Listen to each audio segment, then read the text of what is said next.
মনোনয়নপত্র যাচাই বাছাইয়ের মাধ্যমে ঢাকা ১৩ এবং ১৫ আসনে মোট ২০টি মনোনয়নের মধ্যে ৮টি বাতিল করা হয়েছে। এর মধ্যে ১২টি বৈধতা পেয়েছে বলে জানিয়েছেন ঢাকা জেলার আঞ্চলিক নির্বাচন কর্মকর্তা ইউনুস আলী। রোববার আগারগাঁওয়ে নির্বাচন কমিশনের ইটিআই ভবনে ব্রিফিংয়ে সাংবাদিকদের এসব কথা জানান তিনি।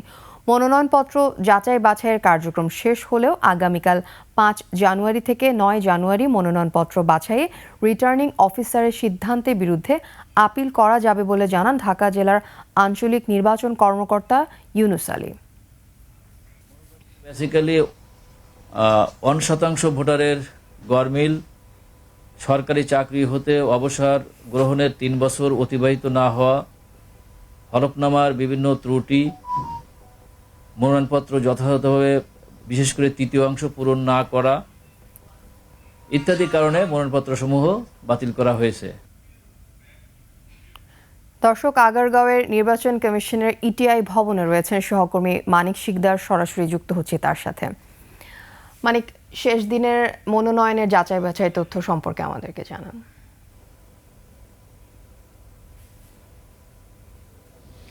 আফিফা, আপনি জানেন যে জাতীয় ত্রয়োদশ সংসদ নির্বাচন এবং গণভোটকে সামনে রেখে কিন্তু নির্বাচন কমিশন বেশ তৎপর এবং সব ধরনের কাজ কিন্তু গুছিয়ে আনছে। সেই ধারাবাহিকতায় আজকে মনোনয়নপত্র যাচাই বাছাইয়ের শেষ দিন। আপনাকে একটা তথ্য জানিয়ে রাখি, সেটা হচ্ছে সারা দেশে ৩০০ আসনের জন্য ২,৫৬৯টি মনোনয়নপত্র জমা পড়েছিল এবং সেই মনোনয়ন সারা দেশের যে তথ্য সেটা হয়তো আজকে বিকাল নাগাদ ইসিতে আসবে এবং তারপর এখান থেকে ইসি সচিব বা নির্বাচন কর্মকর্তা কেউ একজন এই বিষয়ে সম্পর্কে একটা ব্রিফিং করবেন। আমি শুধু ঢাকার যে তথ্যটা সেটা আপনাকে জানিয়ে রাখি। ঢাকায় 20টি আসনের মধ্যে মোট 238 জন প্রার্থী মনোনয়নপত্র জমা দিয়েছিলেন। এর মধ্যে 161 জন প্রার্থীর মনোনয়নপত্র বৈধ হয়েছিল এবং 81 জন প্রার্থীর মনোনয়ন অবৈধ বা বাতিল হয়ে যায়।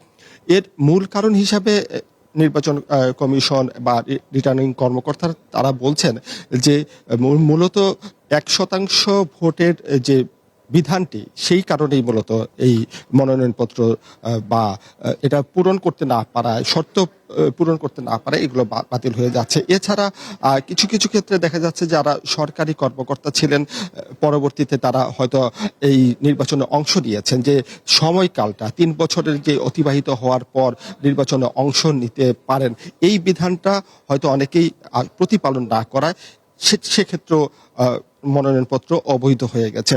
কিন্তু একটি মজার বিষয় হচ্ছে কি, মনোনয়নপত্র বাতিলের ক্ষেত্রে এগিয়ে আছেন আসলে স্বতন্ত্র প্রার্থীরা। দলীয় জোট বা দলীয় যে সমস্ত প্রার্থী আছে তাদের তুলনামূলকভাবে প্রার্থী কম। এছাড়া আরেকটি তথ্য জানিয়ে রাখি। মানিক, ধন্যবাদ আপনাকে।